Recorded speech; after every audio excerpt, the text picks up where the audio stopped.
Do you like your food? Do you like treats? Do you like a treat? Wait, come here. Come here, come on. Good boy. I grew up in England, just outside London, in a town called Maidenhead. Or just outside the town. We lived in the country, and so it was hard to get to where things were. So film sank deep. It meant something. You had to try to see those films. What was that, when you did move to the States, how was that different? How was that cultural shock and that change for you? What did you notice the most? Horrible. You know, I'd done very well. I was really lucky. I didn't have money.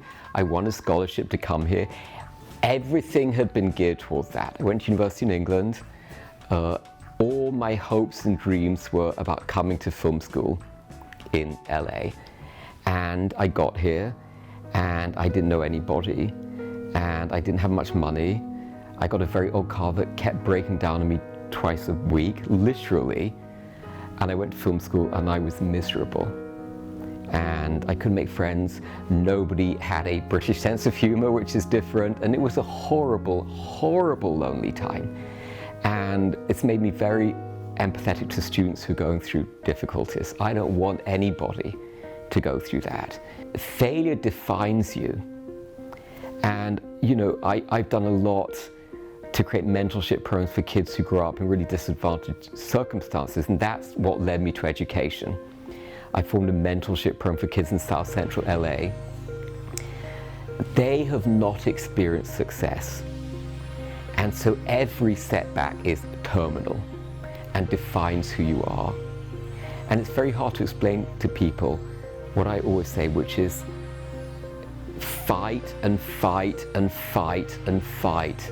And 1 out of every 5 times, you'll succeed. So, what was a big life lesson for you coming out of film school? Well, the biggest life lesson was I moved to Paris. My visa ran out. That's going to happen to lots of students. And I thought, I've actually done okay. I'd worked in the film business by this point. I worked for a great American director, Martin Ritt, who did Norma Ray, The Spy Who Came Out of the Cold Hard, who's my mentor. It's great to have a mentor. And my views was that, great, I'll go to Paris. There's a film business there. I am destined to succeed. And I could not earn enough money to pay the rent for 2 or 3 years. And I remember at some point being there, and by this time I was in my 26, 27, and I had no money. And I literally wept because I had no money. And by a miracle, somebody called me up and said, oh, you were recommended to work on this Granada television project. Okay, what's the pay? And he said, oh, it's, $150, $200. Oh, great, a week? No, a day. A day, what? And I could pay the rent for 4 months. And it's, again, that experience of, I feel I've done all the right things, and yet here I am at rock bottom. But in some ways it deepens you. My life was not extraordinarily difficult, but I went through a very, very difficult moment.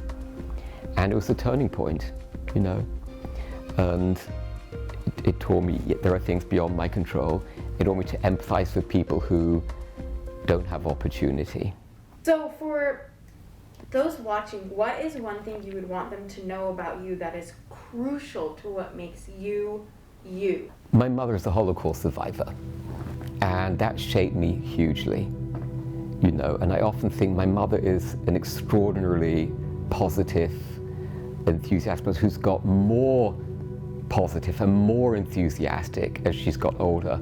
And sometimes I speak, she's 89, she lives in London, she lost her husband, 5 or 6 years ago, and she will take the tube, the subway, into the middle of London to go and see an opera or a movie. She loves movies more than I do, And what she went through, I can't even imagine, and for some reason my imagination is less powerful as I got older, which is sad. One thing that always makes me happy is when she complains about little things, because that's such a privilege. One of my goals here is to create opportunity for people don't have it.